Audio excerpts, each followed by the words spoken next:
Olá, eu sou Flávia Carvalho e nesse vídeo sobre miastenia eu vou compartilhar com vocês algumas reflexões que eu tenho feito e também um pouco sobre a minha teoria por que de eu ter uma doença autoimune, miastenia graves. Eu comecei a pensar sobre um comportamento que eu desenvolvi de autossabotagem. Esse comportamento de autossabotagem, ele pode ser, eu posso dar exemplos muito sutis, ele se expressa de forma muito sutil e às vezes nem tão sutilmente assim. E isso tem a ver, claro, com uma questão da minha autoestima ou baixa autoestima. E eu vinha pensando nisso e trabalhando com isso em terapia e individualmente, pessoalmente, buscando perceber esse processo, buscando controlar esse processo e sempre muito em função do controle das circunstâncias. O meu comportamento, e aí eu estou falando de mim, por favor, isso vale para mim, tinha a ver com uma questão pessoal de uma autoimagem de que eu não era bacana. Você não é legal. Então, quando eu fazia alguma coisa que era legal e que eu recebia um elogio, ou eu mesmo percebia o que era mais difícil, mas, poxa, eu consegui, eu fiz, automaticamente eu tomava atitudes e posturas e sentimentos de que não era tão legal assim. Então, diante de um elogio da pessoa dizer assim, não, Flávia, você é inteligente, eu pensava assim, se ela souber o que eu de fato sou, ela vai entender que eu não sou inteligente, eu sou esperta. E como esperta para mim tinha uma conotação ruim de enganar o outro, então eu aceitava a ideia do ser esperta, mas não ser inteligente. E com isso, eu fui vivendo um processo de, por exemplo, não terminar muitas coisas que eu começava na minha vida. Eu que fazia parte desse processo. De deixar para fazer coisas em cima da hora, mais na pressão, e dessa forma me boicotar e prejudicar o meu desempenho em determinada situação. E mesmo quando eu conseguia algum resultado e as pessoas reconheciam esse resultado, eu não me permitia reconhecer esse resultado. Como eu fui trabalhando isso e fui pensando nisso e buscando resolver essas questões comigo, eu comecei a perceber que eu fazia isso, a procurar controlar isso, mas ainda muito em função do outro e da circunstância. E isso é um problema seríssimo, porque a gente não tem como controlar as circunstâncias e as coisas que vão acontecer aí na nossa vida. Zygmunt Bauman é um sociólogo que eu gosto muito de ler e de ouvir. Tem uma entrevista com ele que ele diz que o destino é o apelido para aquelas coisas das circunstâncias que nós não controlamos. Então, existem coisas na vida da gente que você não controla. Você não controla a família que você nasce, a criação religiosa que você vai ter, o momento histórico que o mundo está vivendo quando você nasceu. E ele fala, se você nasceu há 20 anos atrás, as possibilidades que se apresentam para você são umas, 20 anos à frente fazem uma diferença enorme das possibilidades que se apresentam. As circunstâncias e as possibilidades que se apresentam para você como possíveis escolhas não estão no seu controle, nem no meu. Mas a gente passa a vida querendo controlar essas coisas, querendo ter as possibilidades de escolha que o outro teve.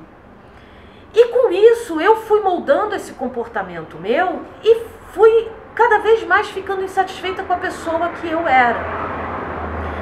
E quanto mais eu me esforçava, mais mais parecia que eu não conseguia alcançar aquilo que eu queria ser para responder ao outro, para responder à sociedade, para responder às expectativas do outro. E pior, as expectativas que eu supunha que o outro tinha em relação a mim. E eu fui me afastando de quem de fato eu era, com a real sensação de que quem de fato eu era ruim. E quando eu comecei a ficar mais velha e a lidar com isso e a superar isso, eu nunca cheguei a ponto de bater assim e falar, muito bem, Flávia, é isso aí. Não, mas a curtir determinadas conquistas, a conseguir determinadas coisas. E aí, para mim, conseguir conquistar coisas não tem muita relação com ter, com dinheiro, com essas coisas, mas como pessoa conquistar determinadas coisas, eu comecei a trabalhar o sentimento de que eu podia sim reconhecer que eu era capaz e que eu era bacana. Aí a gente tem que tomar um certo cuidado, porque hoje em dia essa coisa de autoajuda acaba confundindo muito o que é baixa autoestima com humildade, autoestima com orgulho, com vaidade. Essas coisas estão muito intricadas, mas eu comecei a perceber que de fato não era uma questão de ser besta, metida ou qualquer coisa, se eu fosse capaz de olhar para algo que eu realizei e dizer assim, eu realizei, foi bacana, eu fiz uma boa coisa. Só que no momento que eu fiz isso, e que eu comecei a viver isso, eu fui invadida por um outro sentimento péssimo. Eu acredito que uma pessoa que nunca sentiu uma insatisfação existencial com quem você é na existência, vai ter dificuldade para entender o que eu vou dizer agora. Mas se você já sentiu essa insatisfação existencial de quem você é, você vai entender. Eu fui invadida por um sentimento de que eu me sentir bem por algo que eu tinha feito era uma coisa horrível. E aí era mais fácil eu não me sentir bem comigo mesma do que eu ter que lidar com esse sentimento de que eu estava me sentindo bem. E aí foi uma outra luta. Mudar esse comportamento, mudar esse tipo de comportamento automatizado que nós fazemos é muito difícil. Não é algo trivial que você faz da noite para o dia. Não, pelo menos para mim. Não funciona, vou ter pensamentos positivos só. Isso, para mim, não funciona.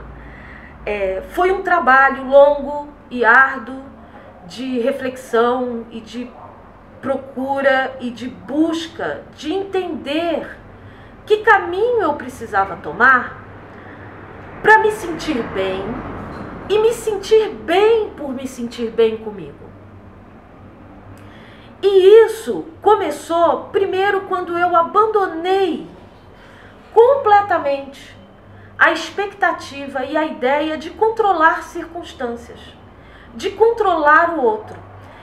E foi bacana isso, porque no momento que eu fiz isso e que eu entendi que circunstância se apresenta com uma gama de opções e que você pode optar a dar respostas àquelas opções que se apresentam, mas elas estão fora do seu controle.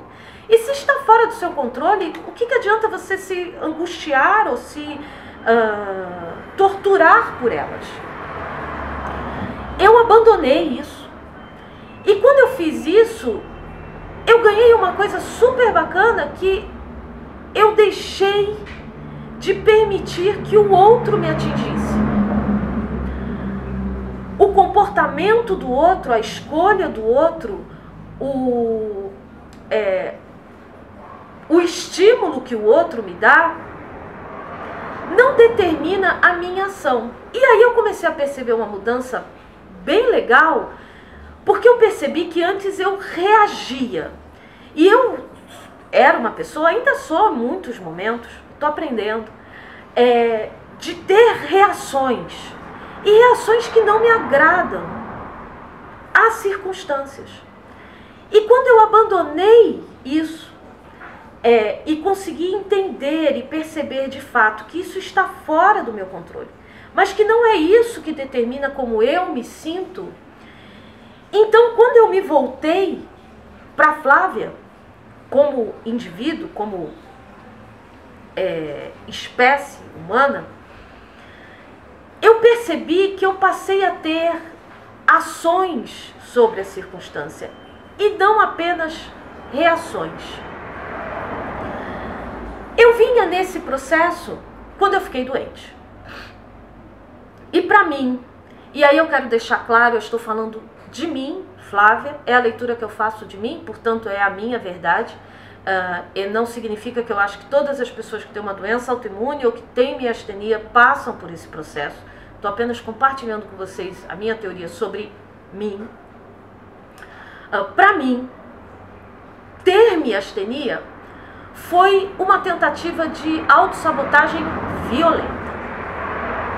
A miastenia é uma doença que me diz o tempo todo, como agora, desses minutos que eu estou falando com vocês nesse vídeo, que eu sou uma pessoa fraca. Porque a miastenia é uma doença que causa uma grande fraqueza muscular. E por que eu estou compartilhando isso tão pessoal meu com vocês? Porque eu queria dizer para vocês que, principalmente nesse último ano, lidando com a miastenia e nessa circunstância com a miastenia, eu me convenci e percebi como de fato é possível a gente se sentir bem com a gente mesmo e se sentir bem por se sentir bem, independente da circunstância. O fato de eu ter uma doença que me causa uma fraqueza muscular muito grande limita determinadas opções minhas, mas não limita quem eu sou como espécie. E aí é muito, assim, eu acho muito bacana, porque eu comecei a perceber que quanto mais eu me aproximo de quem de fato eu sou como espécie, Flávia, espécie humana, eu percebo que aqueles medos de que se o outro descobrir quem de fato eu sou, ele vai ver que eu sou feio, que eu sou burro, que eu sou fraco, que eu não presto, que há um monstro em mim, que isso, na verdade, é uma mentira.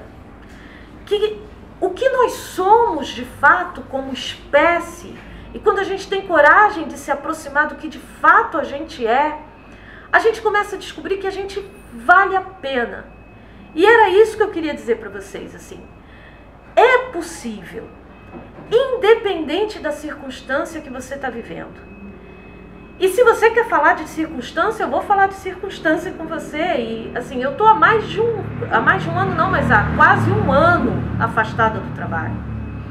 A doença tem demonstrado, apesar do tratamento, do uso de remédios pesados, a doença tem mostrado uma evolução preocupante e que está me levando a tomar a decisão com a médica de fazer outros caminhos no tratamento. Eu estou à véspera de um tratamento com imunoglobulina humana que eu não faço ideia do que seja. Eu tenho tido muita dificuldade para caminhar, não só para subir e descer a escada, mas para caminhar sozinha. E tenho dependido demais da ajuda de pessoas para fazer coisas das mais simples. Ainda assim, eu posso dizer para vocês, com muita tranquilidade, que o fato de eu estar hoje mais próxima do que eu sou como espécie me dá uma tranquilidade e uma capacidade de me sentir bem. E não é um bem Alice, um bem, ai, tá tudo maravilhoso. Não, é um bem consciente das limitações, das capacidades, das qualidades e dos defeitos que eu tenho. E que ainda que seja assim, eu posso estar bem. É possível. Nós valemos a pena. Não duvidem disso. Nós valemos a pena. Bauman, que eu já citei, ele, nessa mesma entrevista, ele fala uma coisa linda. Ele está falando sobre Sócrates, sobre o modo de vida de Sócrates. E ele fala uma coisa linda sobre a existência de um mundo perfeito para cada ser humano viver. Esse mundo perfeito, ele existe. Eu vou colocar o trechinho da entrevista de Bauman, porque é muito bonito. E, na verdade, o meu mundo perfeito não é o seu mundo perfeito. Porque o nosso mundo perfeito está muito próximo daquilo que nós somos na origem. E é preciso coragem, é preciso vontade, é preciso esforço, é cansativo às vezes, mas é possível você se sentir bem por se sentir bem com você. Vamos ver Bauman. Very many philosophers, contemporary philosophers, consider life of Socrates, his personality, which he constructed, as the most perfect, relatively perfect, which you can imagine. But what does it mean? Does it mean that if Socrates' kind of life, which he selected, is the perfect solution for Socrates anyway, does it mean that we all should imitate Socrates and try to be like him? No. The answer is on the contrary, because precisely Socrates considered a secret of his happiness in that he, on his own, by his own will, created the form of life which he lived. People who imitate somebody else's form of life, somebody else's model of happiness, are not like Socrates. On the contrary, they betray his recipe. Well, you can translate it in a simple term, saying that for every human being there is a perfect world made especially for him or for her.